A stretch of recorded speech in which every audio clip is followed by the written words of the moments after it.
All right, so this is a program that we started about a year and a half ago.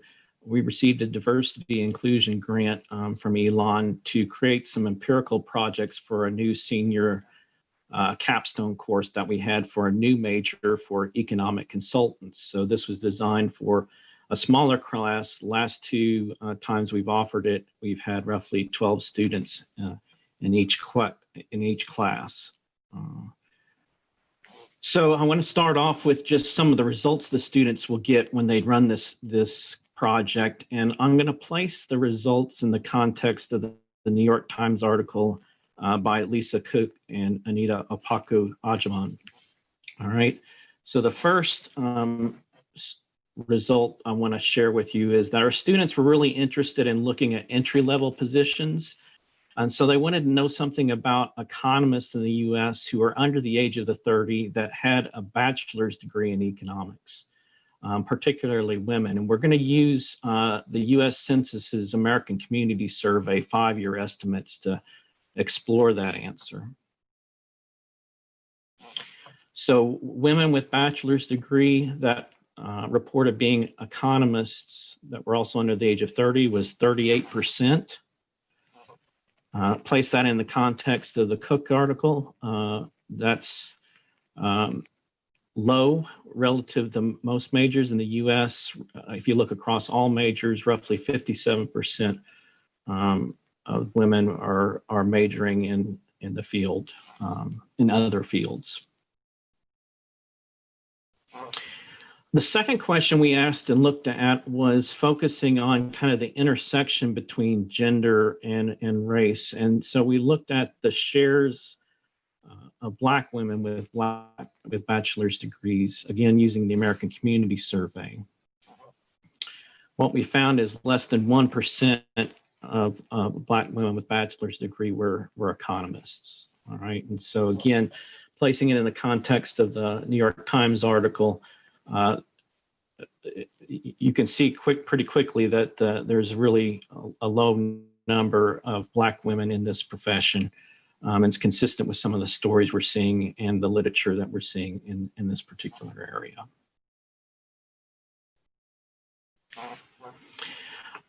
So the next slide I want to show you is a study by the economist Rhonda Sharp, who not only points to these types of statistics, but warns or points to the alarm that the growth in undergraduate economics degrees conferred to Black women has been fairly stagnant over the last 2 decades. And she provides some pretty compelling evidence. If you look at the change in the counts of undergraduate economic degrees by race as well as gender here, she particularly emphasized the trends for Black females in the profession. The change is only 47 over this time period. Growth rates were only 1%. And then you compare the growth rates to both white females as well as white and Black males in this article. So I really encourage you to take a look at this article if you're not familiar with it. It has a lot of great information and a different perspective on thinking about some of the studies we've seen to date, especially over the last 6 to 8 months.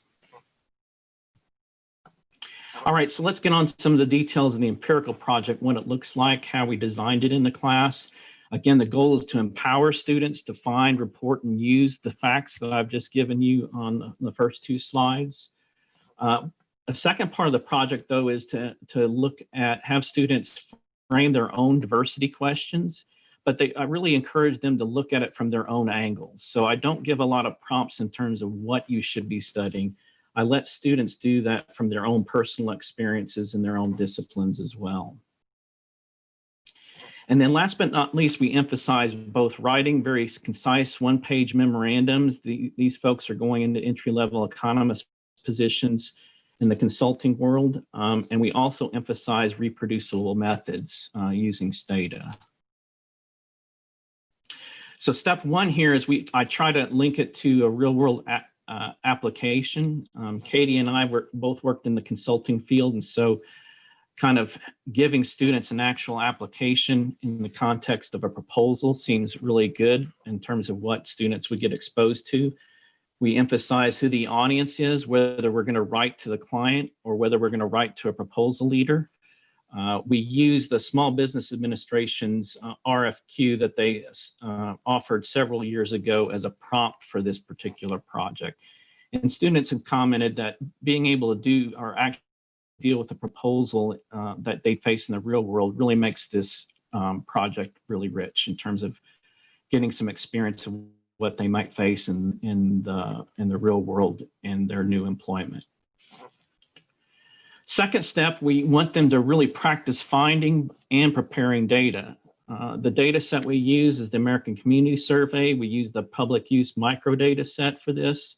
Students have to create a custom data set from this source. What does that involve? Well, the students actually have to register for an account and agree to abide by the usage licenses. So they're not given the data. They've got to go find it and see what it's like to find this data and sign up for it in the real world. Initially, I have them create a custom extract with these variables so they can produce those distributions you saw in the first two slides. And then the students have to download that extract. So they're going to get the data, the command files, and the code book. And the chief comment I get from students is, man, this data set's really large. It's compressed. How do I deal with it?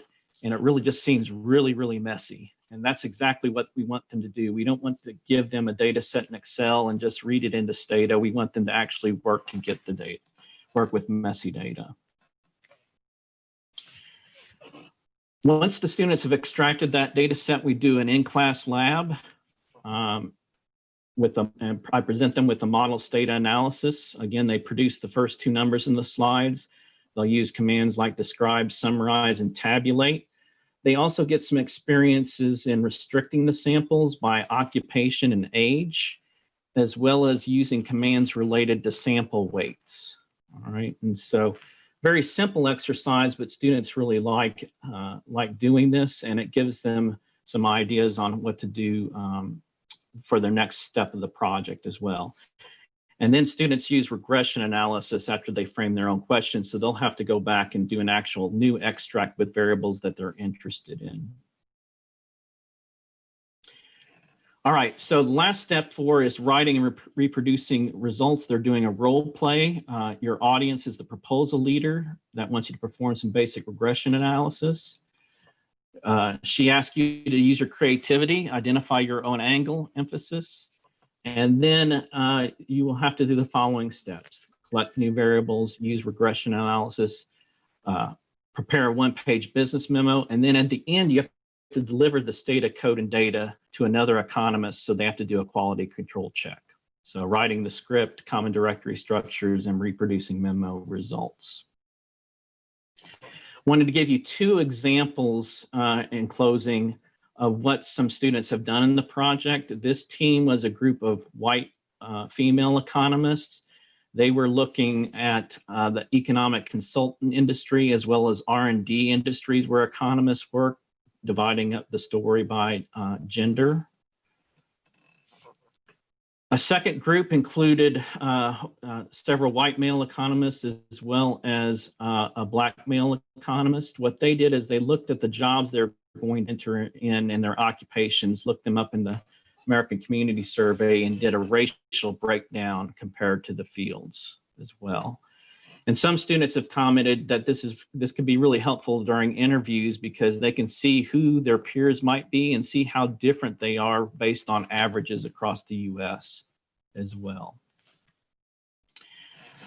Lastly, we asked them to do a course reflection, asking some questions about whether this data influenced how they felt about economists or going in the economics profession. Just anecdotally, the first time we provided this survey, only the women responded to the survey, and we had a mix of being, some uncomfortableness in terms of what they found with the data, which is exactly what we do. The title of the presentation is Discovering Diversity, and it presents it in a way that is positive, but actually they actually find that there's a lack of diversity in the profession. And that wraps it up. That's my contact information, as well as Katie, my co-author.